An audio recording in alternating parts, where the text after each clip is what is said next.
The first lights of dawn peeked out over the mountains of Jasonore, much to the chagrin of the figure who preferred the darkness. His horse showed no signs of tiring as he drove him violently towards the base of operations, which were hidden deep within the Jasonore Mountains. Unbeknownst to the people of Welkin, a secret organization had been preparing for several months for a moment that was now upon them. The figure approached a large, reinforced metal door that, to the untrained eye, was practically invisible. When he was within audible distance, he spoke the proper words. Lo sectum par sooth. The door sprang to life and opened slowly for the dark figure. As horse and rider entered the base. As the shadowy being dismounted his horse, another person, dressed in hooded black leather armor, intercepted him. Did you find what you sought? She's waiting for you. She will not be disappointed. That's a relief. Not that your life depended upon it, or anything. The figure ignored the failed attempt at humor and continued towards the main hall. They both knew the quality of his news and the rest of his life were basically synonymous. The two individuals entered a large hall, which boasted a throne, made entirely of platinum at its far end. Surrounding the throne were small statues of dragons, each also made of platinum, that sat one behind the other, ascending on either side of a small stairwell, which led up to a woman seated on the throne. She was called the Tarragon, and legend had it that she may have been older than the gods themselves. To look at her, one would never know this, however, for by all appearances, she was a woman in her late 20s or very early 30s. She was tall, well over 6 feet, and her body looked carved out of stone. Her skin was bronze in color, and her hair flowed long and white down her muscled back and broad shoulders. She spoke no words when she saw the figures approaching her. Instead, she simply turned her hand palm down and waited as the two figures bent the knee. Once she was satisfied with their forced reverence, she bid them rise. What news do you bring, Dark Rider? I saw the beast, my queen.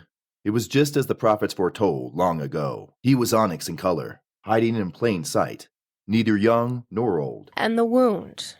Did he have the wound on his wing? The Dark Rider nodded before his queen. It would appear that our time has finally come, Angelica. It would, indeed, Your Grace. Might I have a word with you in private, Majesty? The Tarragon waved her hand and the hall was cleared moments later. Once they were alone, Angelica spoke once more. It would seem that scroll was worth the price we paid. Don't complain. That black market merchant had no idea what he had. The minion we hired to get the scroll in Borrow Kane's hands. Is he dead? Of course. Kane saw to that on his own the moment he took the spell from him. We do have one last loose end to tie up, however. What loose ends would that be? The assassin, of course. The assassin was successful. Archmagnus Lucian is dead. No other mage studied the scrolls of malediction as deeply as he did. The curse will be permanent 6 days from now. I'm failing to see your concern. The assassin is my concern. Lucian is dead. The assassin lives, making him a loose end. He could turn on us and ruin everything. Though the Tarragon did not show any overt concerns, Angelica knew the Tarragon well and continued to try and make her point. Perhaps he is simply letting things die down. I'm sure the white robes are investigating. Bah, it matters not. We have larger concerns, Angelica. Where are we on our dragon rider? Angelica lowered her head and sighed. She knew the question would eventually come up, but she had expected to be further along by this point in their plan. Unfortunately, she had news that would be displeasing to her master. We are the Order of the Dragon. I am well aware of whom we are, sister. I helped conceive this cult, or have you so quickly forgotten that? Your Grace. As usual, you overestimate your worth, Angelica. You are only as valuable as you are effective. I am the Tarragon for a reason. Or do I need to remind you of that in a more physical manner? No, Your Grace. Good. Everything is dependent on the rider, Angelica. Or have you forgotten that between your various pedicures and hair appointments? My appearance is vital to securing the very thing you seek, Highness, the Dragon Rider. Dominic is a prince and can have any woman he chooses in the realm. I need to appeal to his sexuality. Dominic is one of King Peros' bastards and doesn't even live in Royal City. Appeal to his hubris, create a sense of entitlement, and then plague him like the fool he is. This should have been child's play for you. Dominic will join us. He certainly has no love for his father. I will win his heart, and then I will control his thoughts. And I will control yours. My will is yours to command, Highness. I worry that you have made no real progress with the bastard prince. You do understand that without the Dragon Rider, we will be powerless to control the beast we've unleashed on this realm. Our entire plan hinges on your success or failure. Dominic will join us. I simply need more time. Time is what you do not have. In 6 days, the world as we know it will end, and no one will be alive to care what your toes look like in sandals. I will not fail. Good. Failure is not well received, as you know. I await your progress. Tell the others to return on your way out. Done with Angelica for the moment, the Tarragon waved her off like a commoner and shifted in her throne. After a moment, Angelica descended the stairs and exited the hall. Meanwhile, in the royal city of Fynn, King Peros received word via Raven regarding Boro Kane's location from his scouts in the field. Our story resumes here. Boro Kane is resting in a forest clearing to the far west of Dargalist. One of his wings is wounded, most likely a projectile of some sort.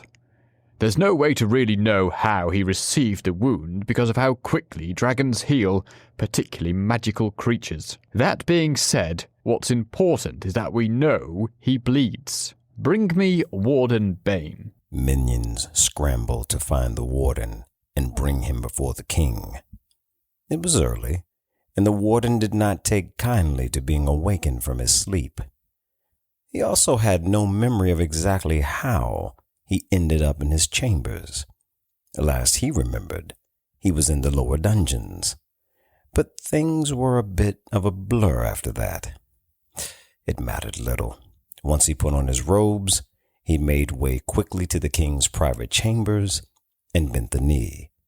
The king had the small council of advisors with him, along with the general of his legions, Captain Corlo of Echo Village, and Captain Kronos of Aslak Hold. Greetings, gentlemen. How might I be of service, your grace? You may rise, Warden. I was telling the men here that I received word on Boro Kane's location. That is excellent news, sir. It is indeed. It gets better. The beast has been wounded. If he can be wounded, he can be slain. I assume you'll deploy the detachment, Highness? Yes, I will. Bring me the necromancer. The numbers have come in from Cantor Hold. Very few people survived this animal's attack on Echo Village.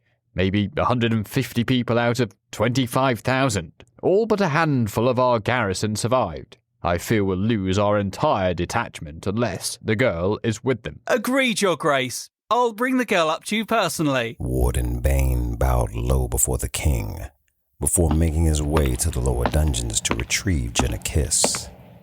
When he arrived, however, all he saw was the door to the holding cell ripped off of its hinges, several unconscious guards, and 3 sets of broken chains. The warden flew into a rage and grabbed the prisoner closest to him by the throat. What happened to the guards? Where are Thamro, Cravex, and Genikis? Answer me, or I'll put your tongue out through your bunghole. They escaped, Warden. I have eyes, Dullard. I can see that much. How did they escape? The boy, he single-handedly defeated these guards and freed both Cravex and the Necromancer. His strength is uncanny, Warden. He snaps chains like they were made of paper. Why would Seth Thamro help them? He's nothing but a common thug who was sent here to die in the arena. Didn't you watch his match, Warden? His strength is nothing to be taken lightly. All you need to do is look at the evidence in front of you. There is far more to that young man than meets the eye. So it would seem. The warden knew the king would not be pleased. He made his way back to the king's quarters and couldn't make eye contact when he bent low before him. Rise, Warden. Where is the necromancer? I'm afraid she has escaped, Your Grace. Her hands were bound with silver. Her stuff is locked away in my personal storage, and her horse is in the royal stables. Forgive me, Highness, but I believe if you check your storage and stables, you'll likely find those items are gone as well. It seems that Thamro and Cravex assisted her escape. She mentioned the Mages Guild several times, my lord, both on our journey here from Oslock, as well as in your throne room. She is likely headed there. I can scramble a small assemblage of men and corral them, sire. No, Captain. She would be foolish to ride there for that very reason. There is no way in Welkin that Jenna Kiss is headed anywhere near the Mages Guild. You two do realize that the first place they'll look for us is the Mages Guild, right? Am I the only one who gets that? That's precisely why we're here. The king will never suspect us to do the very thing he suspects us to do. That sentence doesn't even make sense to you, does it, Necromancer? I agree with Jenna. You're 20 years old, kid. You'll agree with anything that has long hair and boobs. That's not the primary reason, Cravex. I think she makes a very good point. They'll probably be looking everywhere but there, especially since she mentioned it so many times. Besides, we can't do anything to help Borocane return to his human form without Archmagus Damien Lucian's research on the Scrolls of Malediction. You're assuming there will actually be research in his quarters regarding the scrolls. You're also assuming that the dearly departed Magus will have just laid out his work nice and neatly for us to find the reversal spell. Heck, kid, Jenna doesn't even know what she's looking for. I assume that somewhere in all of your complaining that a superior idea is hiding out. Or is all of this fresh air and newfound freedom to blame for your sullen mood? She's got you there, Cravex. Shut up, kid. Actually, Cravix has a point. We don't know what we're looking for, but we do know where to look. There has to be something in the Magus' quarters regarding his research on the scrolls. All I need is a place to start on the research. I can figure out the rest, I'm sure of it. And I'm sure you're an apprentice necromancer who was about to be dragon food until the kid and I lucked up into your lap. You don't have a fart's clue as to what you're doing. We need to set up camp and come up with a plan. There isn't time. There's plenty of time if we come up with a plan. Besides, kid, you'll get some quality time alone with Jenna if we set up camp. I can hear you. Setting up camp might not be a horrible idea. Fine. This clearing seems as good a place as any. We're not far from the guild, and there's a river to the south where the horses can refresh themselves. I'll gather firewood and see if there is anything to eat nearby. You can hunt, kid? I don't know. I was thinking that I would gather some fruit, but maybe the strong version of me that you guys keep telling me about, maybe he can. I have no interest in unleashing him anytime soon. I'll conjure our dinner. Though I will need the firewood, Thamro, so please do gather as much dry wood as you can. I'm on it. As Thamro ran off to gather the wood, Cravex slid down from his horse and tied it to a nearby tree. Jenna began rummaging through her backpack as Cravex took a seat next to her. At some point, we need to have a conversation about what's going on with the kid. I assumed as much. Are you sure you want to have that discussion now? He could return at any moment. The kid is sweet on you. You sent him off to get firewood. I'm guessing he'll be out in the forest gathering every branch not attached to a tree trunk, so we should be good. He's a sweet young man. Not my type, but... Young, ridiculously fit, handsome. Yeah, he pretty much looks like the floor. I was referring to his bewitching. You lummox. You've seen what he becomes. That is who he is. No, that is who he was. I've seen this sort of magic before. Whatever has been done to him, there's no one doing that. There's also the not-so-small matter of him having met my master before. That changes things. Changes things how? He can't remember it. As far as he is concerned, he never did it. My master interacted with him, potentially hired him to use his powers for some insidious task. And this is the same guy you want him to risk his neck helping you turn back into a human being? You can't have it both ways, Jenna. Either your master is evil, which makes you evil, or your master is misunderstood, which means the kid is too. You're right, Kravix. That's a very good point. Don't act so surprised. I'm smarter than I look. Thamra returned and dropped off a few logs, and then made his way back out to gather more, smiling at Jenna when he did. Kravix chuckled when he noticed. Something funny, old man? Nope, nothing funny over here. Suddenly, Thamra returned. Guys, we have a problem. What is it, kid? About a mile down the road, there is a small caravan riding in the direction of the Mages Guild. They might see our campfire. My magic will take care of that. That's not all. There was a carriage with them. It wasn't royalty. I know that because there was just the one. But it looked expensive and seemed important. It had banners and 4 black stallions flanking it on either side. Describe the carriage, kid. What color was it? Was there a symbol or mark on it of any kind? It was several colors, actually, and they seemed to change of their own accord. Might have been the angle of the sun, or magic of some kind, and it had runes that looked like Jenna's robes on the sides. The Provost. Wait, the Provost? What's a provost? That's the recognized head of all the guilds of mages, kid. Except for necromancers, of course. Arguably the most powerful magic user in Welkin. We'll never get into the Mages Guild now. The security will be doubled if the Provost is present. Why do you think he is visiting? I assumed all of the mages lived there. Mages live in shrines once they grow powerful enough to cast them. The guild is simply a place for mages to gather. Some are quartered there, such as Magus Lucian. Perhaps the Provost is attending a service for him? Mages don't do religion, necromancer. Remember? If the Provost is there, it's not to pay respect to any god. Further, if he's there, then that's the opposite of where I plan to be. What's got you so spooked about the Provost? Nothing. Nothing I care to discuss. I can't go to the guild if he's there. I just got my freedom and I'm not giving it back. Kravix stood and began to mount his horse. Kravix, wait! Let's at least talk about this. We need you. Kid, you barely know me. And if you did know me, you might not be so keen on me sticking around. Good luck, Jenna. I hope it works out for you. And with that, Kravix rode off without speaking another word. Meanwhile, King Peros was gathering his detachment to send after Borocane. Our story returns to the royal city of Fynn, in the halls of the king's palace. Captain Kronos will lead our detachment. Are the men ready to march, Captain? They are, Your Grace. We are committed, then, to going after the beast without the necromancer? We have no choice, I'm afraid. Time is of the essence.